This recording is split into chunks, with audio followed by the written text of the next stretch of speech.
Yes sir, बताएं जी। दीप, एक और स्टॉक है और नाम कॉमन है, कंपनी अलग है। अच्छा। आरती, लेकिन ये है आरती इंडस्ट्रीज। ओके। आरती इंडस्ट्रीज, आरती फार्मा जैन साहब ने दिया था। आरती फार्मा में ऑलरेडी इस साल रिकमेंड कर चुका हूँ एक बार, शायद नॉर्थ ने एसआईपी में या पहले किया। अब आरती इंडस्ट्रीज रिकमेंड कर रहा हूँ। और मजे की बात देखिए दीप, आरती इंडस्ट्रीज मैंने पिछली बार दिवाली पे भी रिकमेंड किया था। पिछली बार दिवाली पे रिकमेंड किया, इसने मेरे सारे टारगेट हासिल किए और उसके बाद ये स्टॉक कमजोर हुआ। अब हमें वापस से ये स्टॉक पसंद है, क्योंकि इस साल जो दूसरी थीम है जिस पर हम बुलिश हैं वो है केमिकल्स की।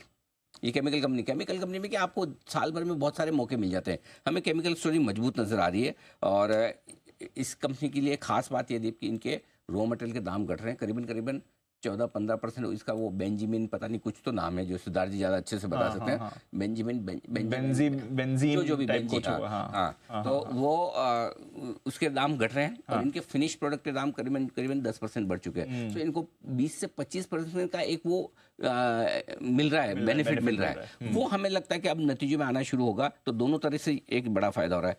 चाइना में बहुत सारी कैपेसिटीज बंद हुई हैं, तो उसका फायदा इन्हें मिल रहा है। स्टॉक ऑलरेडी 800 रुपये जाकर वापस नीचे आया है। 750-800 वो हमारे टारगेट पिछले साल के थे दीप, वो सारे हासिल हुए और उसके बाद नीचे आया। मैं बता दूं आपको, आरती इंडस्ट्रीज पिछली दिवाली पिक पर भी था और पिछले साल भी दिवाली के वक्त किसी को नहीं लग रहा था कि ये स्टॉक ऐसा बढ़िया कर भी सकता है।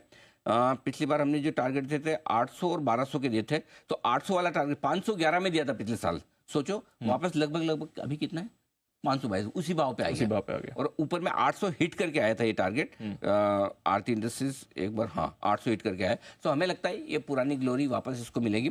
तो अब टारगेट इसमें 685, 800, 675, 685 एक ही बात है। जो भी रख लें, 675, 850 और 1000 के टारगेट के लिए आरती इंडस्ट्रीज में खरीदारी करने की राय है।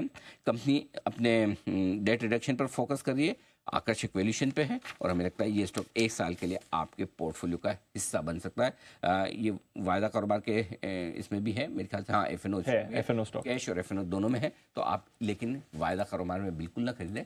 आपको इन्वेस्टमेंट के लिहाज से खराब मूड माहौल में निवेश करने की राय है और यहाँ पर भी आपको एसआईपी करनी है और हर 10% फॉल पर आप एसआईपी करें। 1 से 3 साल के निवेश का नजरिया बनाकर आराम से खरीदें। आइए